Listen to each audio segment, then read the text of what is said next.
ሰላም ጤና ይስጥልን ወደ የተከበራችሁ የቻናላችን ተከታታዮች በዛሬው ቪዲዮአችን እንግዲህ ፍሬሽማን ባዮሎጂ ቻፕተር 4 ፓርት 1 የምንመለከት ይሆናል ማለት ነው። እሱ ምንድነው ባዮኤነርጄቲክስ ኤንድ ባዮሲንተሲስ ፓዝዌይ የሚሉትን የምንመለከት ይሆናል። እንግዲህ እንዳጠቃላይ ባዮኤነርጄቲክስ ኤንድ ባዮሲንተቲክ ፓዝዌይስ አር ሜታቦሊክ ፓዝዌይ ናቸው ማለት ነው። ሜታቦሊዝም የሚለውን መጀመሪያ ማየትና መገንዘብ ይጠበቅብናል ማለት ነው። ለቻናሉ አዲስ ከሆናችሁ ግን ቻናሉን ሰብስክራይብ፣ ላይክ፣ ሼር እያደረጋችሁ አበረታቱን። እንዲሁም ደግሞ ጥያቄ አስተያየት እንዲሁም ደግሞ ማቴሪያሉን የምትፈልጉ ሰዎች ኮሜንት ላይ አሳውቁኝ ማለት ነው። ሶ ሌትስ ትራይ ቱ ሲ ዲ ሜታቦሊዝም ምንድነው የሚለውን መጀመሪያ ማወቅ ይጠበቅብናል ማለት ነው። ሜታቦሊዝም ስንል it is the totality of chemical reactions that takes place in the living organisms ማለት ነው። total or overall or interconnected chemical reactions that takes place in living organisms that enables to maintain or sustain ላይፍ ሰስቴን ለማድረግ የሚያገለግል አጠቃላይ ማንኛውም ኬሚካል ሪአክሽን በሴላችን ውስጥ ወይም ደግሞ በኦርጋኒዝም ውስጥ የሚካሄድ ኬሚካል ሪአክሽን ሜታቦሊዝም ተብሎ ይጠራል። ሶ የዚህ ሜታቦሊዝም ምንድነው ታርጌት ሮል ወይም ደግሞ ኢምፖርታንሱ ካል ቱ ሜንቴን ላይፍ ኦር ቱ ሜንቴን ሆሚዮስታሲስ ማለት ነው። ሆሚዮስታሲስ ሜይ ቢ ኪፒንግ ኮንስታንት ብለድ ሹገር ሌቭልስ ዳት ኢዝ ሬንጂንግ ፍሮም 70 up to 120 ሚሊግራም ፐር ዴሲሊትር፣ ብለድ ኮሌስትሮል፣ ብለድ ፕሬሸር፣ body temperature and the like must be maintained in homeostasis levels. That is why metabolic reactions can be regulated. So this metabolism can be anabolic reaction, that is biosynthesis ያልነው anabolic reaction ወይም ደግሞ biosynthesis reaction እንለዋለን ማለት ነው። That is why is a part of or a sub branch of metabolism in which it can synthesize complex molecules or it can forms what complex or huge molecule from what simpler ones ማለት ነው። በጣም simplest ወይም ደግሞ building ብሎኮችን በአንድ ምን ማድረግ ነው joining ወይም ደግሞ build up reaction ተብሎ ይጠራል። ወይም biosynthesisልን synthesizing huge molecule from it is building block we call anabolic reactions እንለዋለን. This anabolic reaction or biosynthetic reaction requires ATP or energy for the synthesis of huge or complex molecules. The other one is bioenergetics ወይም ደግሞ catabolic reactions እንለዋለን. This catabolic reaction is one of the sub class of metabolic reactions or it is cut means cut or break ማለት ነው. It is oxidation reaction or breaking down of complex or huge molecules to their building blocks or to their simple molecules. ካታቦሊዝም ስንል ምንድነው በጣም huge የሆነ ወይም ደግሞ በጣም ትልቅ የሆነ ባዮሞለኪውልን ወደ simpler part ምን ማድረግ ነው oxidize or break down ማድረግ ነው ማለት ነው. Finally the target roles of or the targets of this catabolism is what generating energy or biosynthesis ሳይሆን energetics እንለዋለን. energy producing metabolic pathway እንለዋለን ማለት ነው.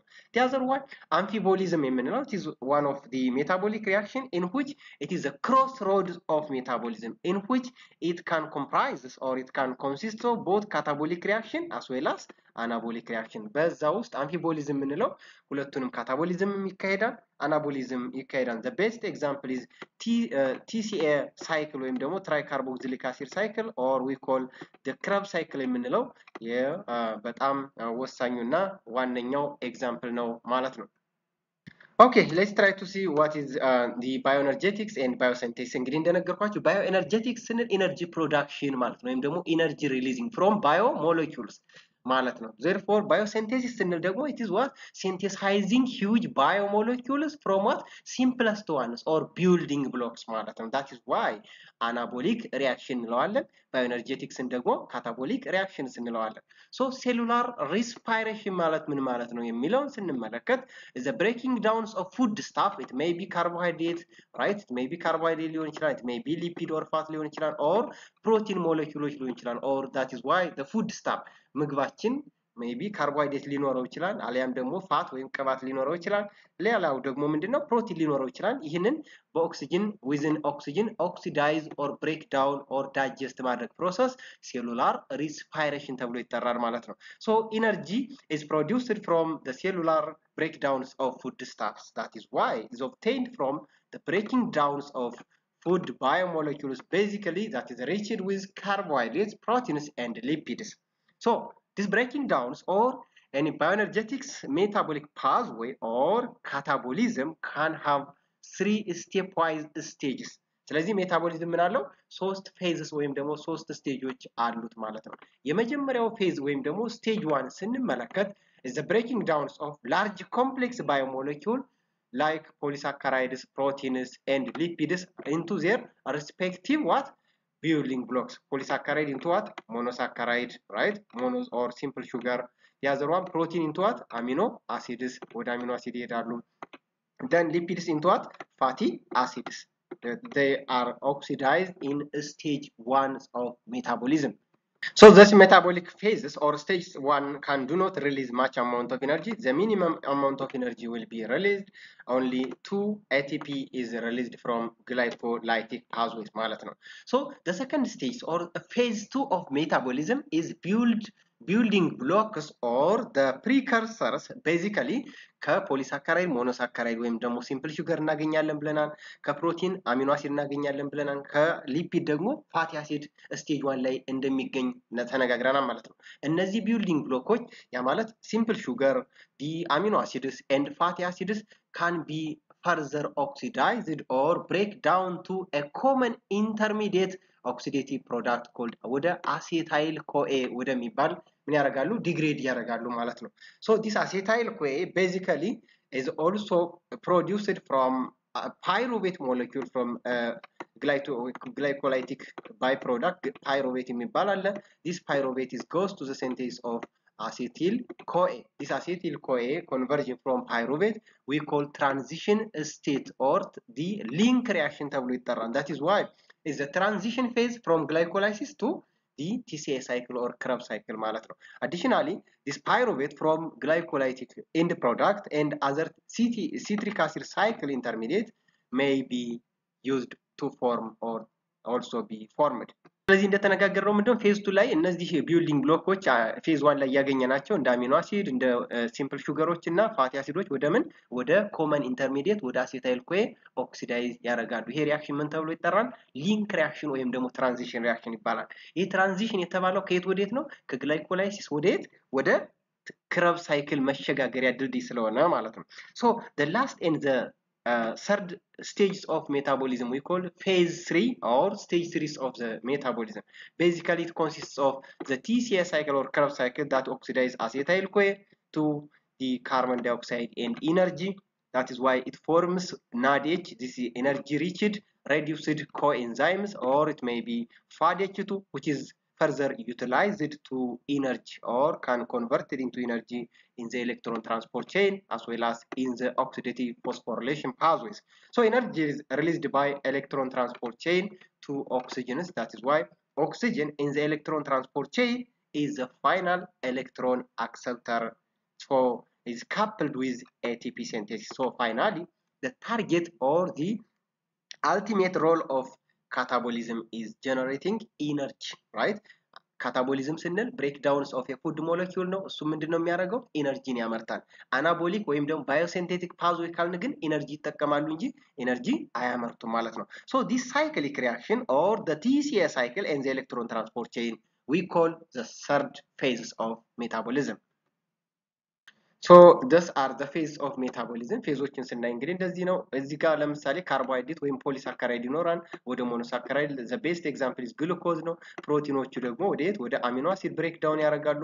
lipids are oxidized to free fatty acids. This is stage 1 of metabolism እንለዋለን።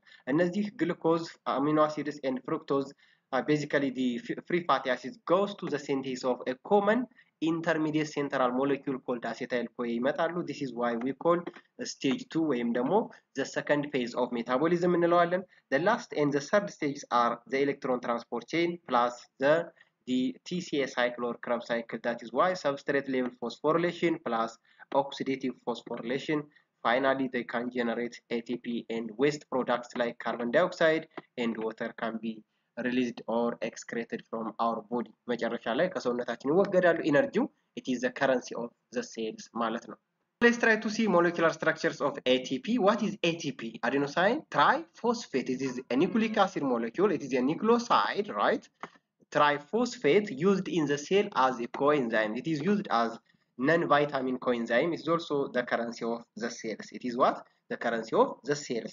So this ATP is often called as molecular units of currency or the currency of the cells or intracellular energy transfers of each living cells. እያንዳንዱ ሴል ገንዘቡ ወይም ደግሞ ልክ የሰው ገንዘቡ ምንድነው ብር ነው። የሴል ደግሞ ገንዘቡ ዋነኛው generating or the power generators of the cell የሚባለው ATP ነው ማለት ነው። majorly it is produced in the mitochondria ላይ በከፍተኛ ሁኔታ ኢነርጂ ይመረታል። በተለይ ደግሞ small or little amount of energy is produced in the cytoplasm.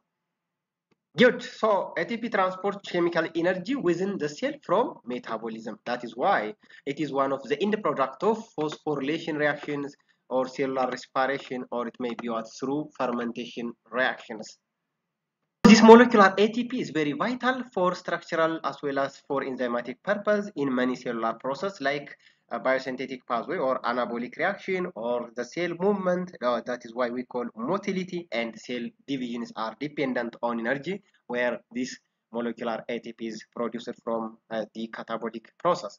Basically, the substrate level phosphorylation, oxidative phosphorylation, cellular photophosphorylation in the photosynthesis are the three major metabolic pathways or mechanisms in which there are ATP biosynthesis or synthesis of ATP in the molecular reactions like substrate level phosphorylation, oxidative phosphorylation, and photophosphorylations.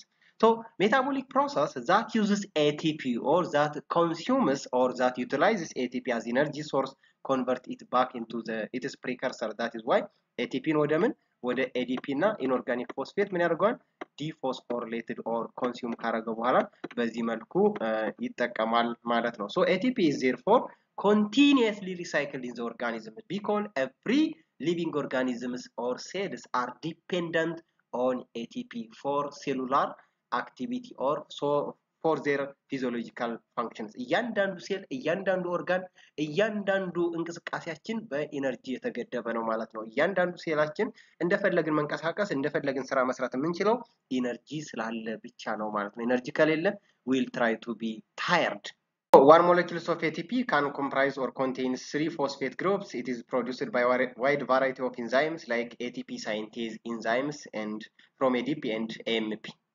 This is the structures of that is ATP adenosine triphosphate. The base is adenosine. There is also phosphate, the pentose sugar plus what 3 phosphate groups. This is the phosphate groups. 1 phosphate group. This is the second phosphate group. This is the third phosphate group. 3 phosphate group with pentose sugar and that of adenosine or adenine bases. So let's try to proceed to the next. The next one is anaerobic respiration. ምን ማለት ነው የሚለውን እናያለን ማለት ነው። This anaerobic respiration is a metabolic process in which it can produce energy from what? Glycolysis of glucose ማለት ነው። anaerobic glycolysis ማለት እንችላለን። That is why energy production from what? The oxidation of glucose without the presence of oxygen. Without oxygen, that is anaerobic cal oxygen የሌለበት ግሉኮዝን anaerobic glycolysis የሚካሄድበት ነው። This anaerobic glycolysis can release or less amount or little amount of energy. That is why 2 ATP is produced from anaerobic glycolysis, but it is what quicker and that is faster than that of aerobic respiration. Aerobic ስንል within the presence of oxygen ማለት ነው። Therefore, this anaerobic respiration uses what electron acceptors other than oxygen. If it is what aerobic, the final electron acceptor in the electron transport chain is what oxygen ነው። ስለዚህ anaerobic ከሆነ ግን oxygen ሳይሆን ሌላ electron acceptor ነው የምንጠቀመው ማለት ነው። So the first, what is glycolysis? The first metabolic pathway in which it can generate energy without or within the presence of oxygen is glycolysis. Glyco ስንል ምን ማለታችን ነው? ግሉኮዝ ማለታችን ነው። Lysis means splitting or breaking down ማለት ነው። Split or break or digest the molecules of a 6 carbon sugar called glucose ማለት ነው. That is we also called Embeden Meyerhoff's Paranes pathway ተብሎ ይጠራል ማለት ነው። So what is glycolysis? Glycolysis is simply defined as the breaking down of a 6 carbon sugar glucose into pyruvate aerobically or within the presence of oxygen, or it can be completely oxidized to what ላክቴት አኔሮቢካሊ ዊዝአውት ኦክሲጅን ማለት ነው። አኔሮቢካሊ ከሆነ ወደ ላክቴት ነው የሚመጣው፣ ኤሮቢካሊ ከሆነ ደግሞ ወደ ፓይሩቬት ማለት ነው። thus are a 3 ካርበን ኢንተርሚዲየት ናቸው ማለት ነው። ፓይሩቬትም 3 ካርበን ነው ያለው፣ ላክቴት ምንድነው ያለው 3 ካርበን ያላቸው ኢንተርሚዲየት ሞለኪውሎች ናቸው። they are not sugars in nature. So this glycolysis takes place in the cytosol of the cytoplasm. የት ላይ ይካሄዳል? cytoplasm ላይ ይካሄዳል ማለት ነው። So this glycolytic pathway requires ATP for activations of glucose and activations of glucose. The other one is fructose 6-phosphate. ግሉኮዝን እና የፍሩክቶዝ 6-ፎስፌትን አክቲቬት ለማድረግ ምን ይፈልጋል? ATP ይጠቀማል ማለት ነው። Therefore the final or the target roles of glycolysis እንደምታዩት ምንድነው? ብሬኪንግ ዳውን ነው ወይም ደግሞ ካታቦሊክ ፓዝዌይ ነው። ካታቦሊዝም ምን ብለናል ደግሞ መጀመሪያ ላይ? ኢነርጂ ፕሮዲዩሲንግ ፓዝዌይ ነው ብለናል። እዚህ ላይ ግን ኢነርጂ ከማምረቱ በፊት ምን ያደርጋል? ይጠቀማል ማለት that will uses or consumes or utilize energy and finally it produce or releases energy. So it is both consume energy and release energy. Therefore, this glycolytic pathway most of the time they are what a 10 stepwise reaction, but it is independent of mitochondria because of it can takes place in the cytoplasm.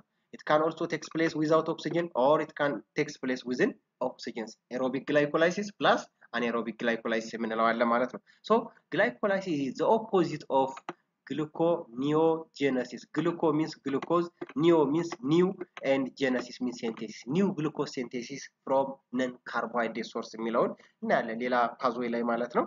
Therefore, this glycolysis is an amphiphasic pathway. Amphiphasic pathway ነው ማለት ነው። ይህ ግላይኮላይሲስ ስናስብ እንግዲህ ኢንትራሴሉላር ሳይት ኤንድ ቲሹ ዲስትሪቢዩሽን ስናይ ለየትኛው ሴል ነው ወይም ደግሞ ኤነርጂ ሰፕላይ በጣም አስፈላጊነት ይህ ግላይኮላይሲስ ለየትኛው ሴል ነው ዲፔንዳንቶች የሆኑት በግላይኮላይሲስ ስንል it is especially very important tissue for a short supply of oxygen ላላቸው ሴሎች በጣም main source of energy ነው ማለት mainly for the brains are solely dependent on glucose through glycolysis ማለት ነው. The other one erythrocytes or RBC እነዚህ mammalian erythrocytes are 90% of the energy is generated from what? Glycolysis because RBC lacks what? ማይቶኮንድሪያ RBC ወይም ደግሞ ሬድ ብለድ ሴል የምንላቸው ማይቶኮንድሪያ ስለሌላቸው ኤነርጂ ፕሮዳክሽን የሚመጣው ከየት ነው? ግላይኮላይሲስ ነው። ምክንያቱም ግላይኮላይሲስ የት ነው የሚካሄደው? ሳይቶፕላዝም ላይ ስለሆነ ማለት ነው። The contractile muscles, cancer cells, cornea, lens, and some part of the retina, the kidney, then testes are dependent on glycolysis. Good. When you see the glycolytic pathway has 10 stepwise reactions አሉት ማለት 10 ሪአክሽኖች አሉት። የመጀመሪያዎቹ 5 ሪአክሽኖች ምን ይባላሉ? ፕሪፓራቶሪ ፌዝስ ወይም ደግሞ ኢነርጂ ኮንሱሚንግ ፌዝስ እንላቸዋለን። they can consume 2 molecules of ATP for activation. እዚህ ጋር እንደምታዩት ሁለት ATP ምን ያደርጋሉ? ይጠቀማሉ ወደ ሁለት ADP ይቀይሩታል ማለት ነው። የሚቀጥሉት ከ6 እስከ 10 ያሉት ሪአክሽኖች ደግሞ or the next 6 up to 10 reactions of the glycolysis we call them energy generating phases or energy producing phase እንላቸዋለን ማለት ነው። 2 molecules of glyceraldehyde 3-phosphate is converted into 2 molecules of pyruvate and release 4 molecules of ATP and 2 molecules of NADH if it is aerobic ከሆነ 2 molecules of NADH ይመረታል ማለት ነው። Look at this is 4 ADP used and it can release 4 ATP and it can use what? 2 NAD plus and releases what? 2 molecules of NADH. So this is the reaction what it seems like glycolytic pathway እንደምታዩት phase 1 phase 2 ሚል ሁለት ፌዞች አሉት ማለት ነው። phase 1 ምንድነው? ኤነርጂ ኮንሱሚንግ ፌዝ for activation የምንላቸው ATP እዚህ ጋር ለምሳሌ የመጀመሪያው ATP የምንጠቀመው for activations of glucose to what? glucose 6-phosphate ማለት ነው። የሁለተኛው ATP የምንጠቀመው ደግሞ activations of fructose 6-phosphate into what? fructose 1,6-bisphosphate ለመቀየር ምን እንጠቀማለን? ATP እንጠቀማለን። therefore ሁለት molecules of ATP እንጠቀማለን ማለት this is the preparatory phase or phase 1 of the glycolysis እንለዋለን። ሌላኛው ደግሞ ምንድነው? phase 2 ላይ 4 molecules of ATP ይመረታል። here is 2 ATP is produced. here is the last reaction of the 10th reaction can generate 2 molecules of ATP. finally is 4 molecules of ATP is produced. here is also 2 molecules of NADH is produced from 2 molecules of NAD plus. ስለዚህ በቀላሉ እንግዲህ አንደርስታንድ ማድረግ በሚችሉበት እንግዲህ እንደዚህ አስረዳዋችሁ ማለት ነው። ለነገሩ እዚህ ጋር እንግዲህ ግሉኮዝ ወዴት ነው መጨረሻው ብለናል ማለት ነው? ወደ ፓይሩቬት ወደ 3 ሞለኪውልስ ወደ 2 ፓይሩቬት ይቀየራል ማለት ወደ 2 የሆነበት ምክንያት እዚህ ጋር እንደምታዩት ምን አለ? እዚህ ፍሩክቶዝ 1,6-ፎስፌት ወደ ምን ወደ ግላይሰራልዲሃይድ 3-ፎስፌት እና ወደ ዲሃይድሮክሲአሴቶን ፎስፌት ስፕሊት ያደርጋል ማለት ነው። እነዚህ ሁለቱ ሹገሮች ወይም ደግሞ ግላይሰራልዲሃይድ ምንድነው? አናልዶዝ ትራዮዝ ነው አልዶ ትራዮዝ ወይም ደግሞ 3 ካርበን ያለው ምንድነው ሹገር ነው ማለት ነው። ዳይሃይድሮክሲ አሴቶን ደግሞ ምንድነው ኬቶን ሹገር ነው ማለት ነው። ስለዚህ አይዞመር ናቸው። the same time አይዞመራይዝ ማድረግ ወይም ደግሞ አንዱ ወደ አንዱ ምን ማድረግ ይችላል መቀየር ይችላል። ሪአሬንጅመንት ሪአክሽን within the enzyme ማድረግ ይችላሉ ማለት ነው። therefore እዚህ ጋር እንደምታዩት ይሄ ስቴፕ ዋይዝ ወደ ታች የሄደበት ምክንያት በሁለት ያበዛ ነው። እዚህ ጋር በሁለት አበዝተናል ማለት ነው። ምክንያቱም ይሄኛው ዲሃይድሮክሲ አሴቶንም at the same time በሲሚላር ሜታቦሊክ ፓዝዌይ ወደ ታች ስለሚወርድ ሁለቱን ከመጻፍ ይልቅ ምን እናደርገዋለን ማለት ነው በሁለት እናባዛለን። ለምን ዲሃይድሮክሲ አሴቶን can also interchange into what glyceraldehyde 3-phosphate because they are both isomeric forms. ኢን ዲቴይል ማየት ከፈለጋችሁ እንደዚህ ነው ማለት ነው። የመጀመሪያው እንግዲህ ግሉኮዝ ወዴት ማለት ነው ወደ ግሉኮዝ 6 ፎስፌት ይቀየራል። በምን አማካኝነት በሄክሶካይኔዝ ኢንዛይም አማካኝነት ኤቲፒ አንድ ሞለኪውል ኦፍ ኤቲፒ ይጠቀማል። ሁለተኛው ግሉኮዝ 6 ፎስፌት ወደ ፍሩክቶዝ 6 ፎስፌት አይዞመራይዝ ያደርጋል ባይ ዘ ኢንዛይም ፎስፎ ግሉኮ አይዞመሬዝ ኢንዛይም አማካኝነት ማለት ነው። then this ፍሩክቶዝ 6 ፎስፌት አንድ ኤቲፒ በመጠቀም ወዴት ወደ ፎስፎሪሌትድ ይሆናል ወደ ፍሩክቶዝ 1,6 ቢስ ፎስፌት ምን ያደርጋል ማለት ነው አክቲቬትድ ይሆናል ማለት ነው ባይ ዘ ኢንዛይም ፎስፎፍሩክቶ ካይኔዝ 1 ኢንዛይም ነው። ከዚህ በኋላ ፍሩክቶዝ 1,6 ቢስ ፎስፌት ደግሞ ወደ ግላይሰራልዳይድ 3 ፎስፌት እና ወደ ዲሃይድሮክሲ አሴቶን ፎስፌት ይቀየራል ማለት ነው። እነዚህ ምንድናቸው ብያቸዋለሁ አይዞመር ስለሆኑ በሁለቱም መጠቀም እንችላለን ማለት ነው። ስለዚህ አንዱ ሄድ ማለት ወይም ደግሞ አንዱ ፓዝዌውን ተከተለ ማለት ያኛውም ተመሳሳይ ፓዝዌይ ስለሚከተል ማለት ነው። ግላይሰራልዳይድ 3 ፎስፌት ባይ ግላይሰራልዳይድ ፎስፌት ዲሃይድሮጂኔዝ ኢንዛይም አማካኝነት ወዴት ወደ 1,3 ቢስ ፎስፌት ግላይሰሬት ይቀየራል ማለት ነው። then this phosphoglycerate ዲፎስፎሪሌትድ ያደርግና ኤቲፒ ፕሮዲዩስ ያደርጋል ባይ ዘ ኢንዛይም ፎስፎግላይሰሬት ካይኔዝ ኢንዛይም አማካኝነት ወደ 3 ፎስፎግላይሰሬት ይቀየራል። 3 ፎስፎግላይሰሬት አይዞመራይዝ ያደርጋል 3 ካርበን ናት እዚህ ጋር ያለች ወይም ደግሞ ፎስፌት ግሩፑ ሶስተኛው ካርበን ላይ ነው ያለው። አሁን ወዴት ወደ ሁለተኛው ካርበን ላይ ሽፍት ስናደርገው 2 ፎስፎግላይሰሬት ይቀየራል ባይ ፎስፎግላይሰሬት ሙቴዝ ኢንዛይም that is isomerase ኢንዛይም ነው።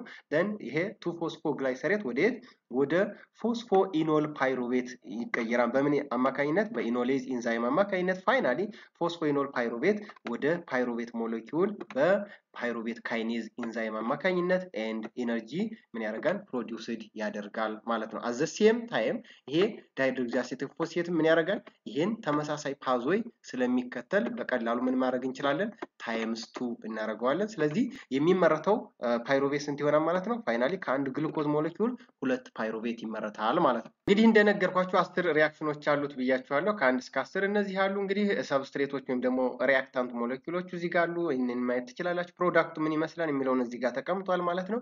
ኢንዛይሞቹ ቤዚካሊ ኢንዛይሞቹ ምን ይመስላሉ የሚለውም ተቀምጧል ማለት ነው። ኢነርጂ ኮንሱሚንግ ፌዞቹ የትኛው ነው ሪአክሽን 1 ኤንድ ሪአክሽን 3 ናቸው ማለት ነው። ኢነርጂ ፕሮዲዩሲንግ ፓዝዌይ የምንላቸው ደግሞ ሪአክሽን 7 ኤንድ ሪአክሽን 10 ናቸው ማለት ነው። ስለዚህ እዚህ ጋር ማስተዋል ያለባችሁ ሪአክሽን 1 ኦር ስቴፕ 1 and step 3 as well as step 10 are what irreversible pathways of the glycolysis ናቸው ወደ ኋላ አይመለስም። ያ ማለት ኢንዛይሙ ነው the enzymes are what irreversible ኢንዛይሞች ናቸው ማለት ነው። ስለዚህ ወደ ኋላ መመለስ የሚችሉት ሌሎቹ ወይም ደግሞ ቀሪዎቹ ሰባቱ ሪአክሽኖች ሲሆኑ ነገር ግን ሄክሶካይኔዝ ፎስፎፍሩክቶካይኔዝ 1 that is reaction 3 and pyruvate kinase are irreversible enzymes of the glycolysis pathway ማለት ነው። ሶ ወደሚቀጥለው ስንሄድ ምንድነው energy yields from glycolysis ወይም ደግሞ bioenergetics ተብሎ ይጠራል። bioenergetics is a science concerning about the energy consumption, energy utilization, energy releasing pathways of metabolic reaction ይሆናል ማለት ነው። so under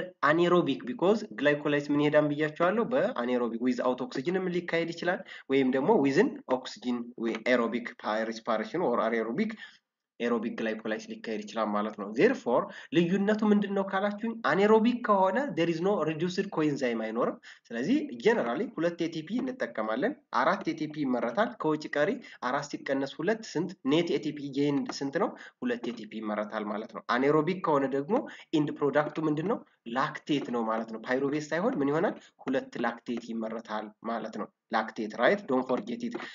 ሌላኛው ኤሮቢክ ከሆነ ኦክሲጅን ካለ ምን ይመረታል ማለት ነው? ፈርዘር ሬዲዩስድ ኮኤንዛይም ናዴች ይመረታል ማለት ነው። ስለዚህ አንድ ናዴች ደግሞ ከ3 ኤቲፒ ጋር እኩል ነው ኢን ዘ ኤሌክትሮን ትራንስፖርት ቼን ማለት ነው። ኤሌክትሮን ትራንስፖርት ቼን ስናይ እዛ ላይ የማስረዳቸው ይሆናል ማለት ነው። ወደ 2.5 ነው፣ ወደ 3 እናጠጋጋዋለን ማለት ነው። ዴርፎር ቶታል ኤቲፒ ኢንቨስትድ ኢን ዘ ኤሮቢክ ከሆነ 2 ኤቲፒ እንጠቀማለን። 4 ኤቲፒ ጀነራሊ ይመረታል። ነገር ግን ልዩነቱ ኤሮቢክ ሲሆን ምን ይመረታል ማለት ተጨማሪ 2 ናዴች ይመረታል። ይሄ 2 ናዴች አንድ ናዴች ከ3 ኤቲፒ ጋር እኩል ነው።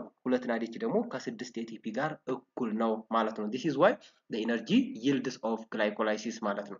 okay, let's try to proceed to the next regulations of glycolysis ነው። እንግዲህ እንዴት ሬጉሌት ይደረጋል? ሞስትሊ ኤንዛይሞች ናቸው ማለት ነው። ኤንዛይም ምንድናቸው? they are what the proteins in nature and they can catalyze biochemical reactions in the living organism ማለት ነው።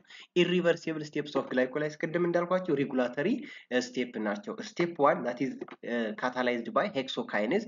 ይሄ ሄክሶካይኔዝ በምን ኢንሂቢት ሊደረግ ይችላል ወይም ደግሞ ሬጉሌት ሊደረግ ይችላል? ኤክሰስ አኮሙሌሽንስ ኦፍ ፕሮዳክት ካለ ላይክ ግሉኮስ 6 ፎስፌት ወይም ደግሞ ፍሩክቶስ 6 ፎስፌት ካለ አሎስትሪካሊ ኢንሂቢት ያደርገዋል። ምክንያቱም ፕሮዳክት ካለ በቂ ኢነርጂ ካለ በቂ ፕሮዳክት ካለ ሪአክሽኑ መካሄድ አይጠበቅበትም ማለት ነው። ነገር ግን it can stimulate if there is what excess what substrate ካለ ግሉኮስ ካለ ስቲሙሌት ያደርገዋል ወይም ደግሞ ይሄንን ሄክሶካይኔዝን ያነቃቃዋል ማለት ነው። ሶስተኛው ሪአክሽን ደግሞ ካታላይዝ የሚሆነው ፎስፎፍሩክቶካይኔዝ 1 ኢንዛይም ወይም ደግሞ PFK1 enzyme. It is highly stimulated when there is substrate ካለ ወይም ደግሞ reactant molecule fructose 6 phosphate, fructose 2,6 diphosphate, AMP እና አሞኒያ ካለ እነዚህ ሪአክሽኑ እንዲካሄድ ትሪገር ያደርጉታል ወይም ደግሞ ስቲሙሌት ያደርጉታል ማለት ነው። ነገር ግን በተቃራኒው ሃይ ኤነርጂ ካለ የግላይኮላይስ ምንድነው ካታቦሊክ ፓዝዌይ ስለሆነ ኤነርጂ ፕሮዲዩሲንግ ፓዝዌይ ስለሆነ ኤነርጂ ካለ እንዳይካሄድ ምን ያደርጉታል ማለት ነው ኢንሂቢት ይደረጋል። ኦር ሲትሬት ካለም citrate is one of the intermediates of the TCA cycle. We will try to see in the TCA cycle. The last reactions of glycolysis can catalyzed by pyruvate kinase, which is allosterically inhibited by the presence of ATP, alanine, fatty acids, and some acetyl-CoA, as well as it can also stimulated by the presence of fructose 1,6 diphosphate, ADP, and that of AMP. The AMP, fructose 1,6 ዳይፎስፌት ኤዲፒ ካለ ይሄ አሎስትሪካሊ ምን ያደርጉታል ስቲሙሌት ያደርጉታል እንዲካሄድ ያበረታታሉ ማለት ነው ኤነርጂ ፕሮዲዩስ። ነገር ግን ሃይ ኤነርጂ ካለ ወይም ኤቲፒ ካለ ሶስቱም ሪአክሽኖች ምን ይሆናሉ? ሶስቱም ኢንዛይሞች ኢንሂቢት ይደረጋሉ። እንዳጠቃላይ ሪአክሽኑ እንዳይካሄድ ይከለክላሉ ማለት ነው። ሆርሞናል ሬጉሌሽንስ እና ኢንሱሊን is a hormone that is responsibly produced by the beta cells of the pancreas which decreases the blood glucose level by what initiating or stimulating glycokinase or hexokinase, phosphofructokinase, and that of pyruvate kinase enzymes. In other terms, it stimulates glycolysis. Glycolysis ያበረታታል ማለት ነው። The reverse glucagon inhibits what? Glycolysis.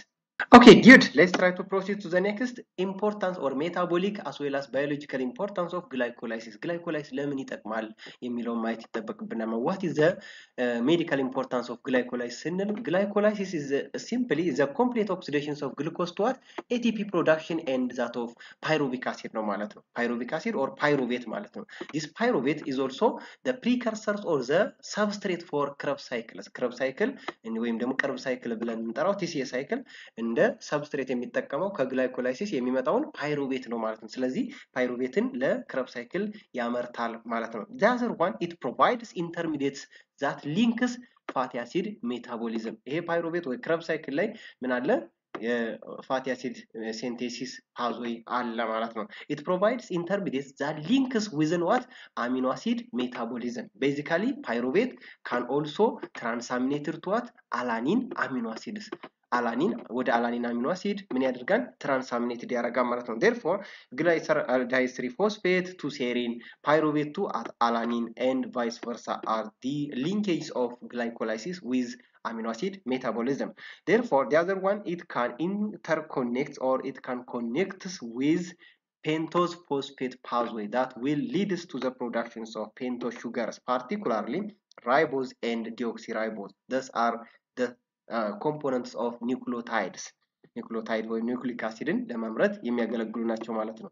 the other one gluconeogenesis. basically pyruvate can also undergo acetyl-CoA, and if there is depletion of glucose the oxaloacetate can leave the that of the Krebs cycle and goes to the gluconeogenesis pathway. And finally, this the glycolase also can link with glycogen biosynthesis via glucose 6-phosphate. This glucose 6-phosphate mineral, it is central intermediate molecules of carbohydrate metabolism, normal central intermediate molecules. So the other one, this glycolase is very importantly shuttled into a Rappaport lumbering cycle to produce 2,3-DPG or BPG, which is very important for tissue oxygenation 2,3-diphosphoglycerate ይባላል ማለት ነው። በተለይ ደግሞ ይሄ ኦክሲጅን ሄሞግሎቢን ዲሶሺዬሽን ከርቭ ላይ ትልቅ አስተዋጽኦ አለው ለቲሹ ኦክሲጅኔሽን or to supply oxygen to the tissue ማለት ነው። Okay, this is all about today's presentation. Basically, part 1 of chapter 4 freshman biology courses. So I think it is very attractive. If you have any doubt, any question concerning about the topic, you are welcome. And if you have any comment, you can write in the comment box. ስለዚህ ይህንን ይመስላል የዛሬው ትምህርታችን ማለት በሚቀጥለው በፓርት 2 እስከምንገናኝ ድረስ ጥያቄ አስተያየት እንዲሁም ደግሞ ይሰራልን የምትሉት ጉዳይ ካለ ኮሜንት ቦክስ ላይ አስቀምጡልኝ። ስለነበረን ቆይታ ከልብ እያመሰገንኩ የዛሬን በዚህ አበቃን። በያላችሁበት ሰናይ ጊዜ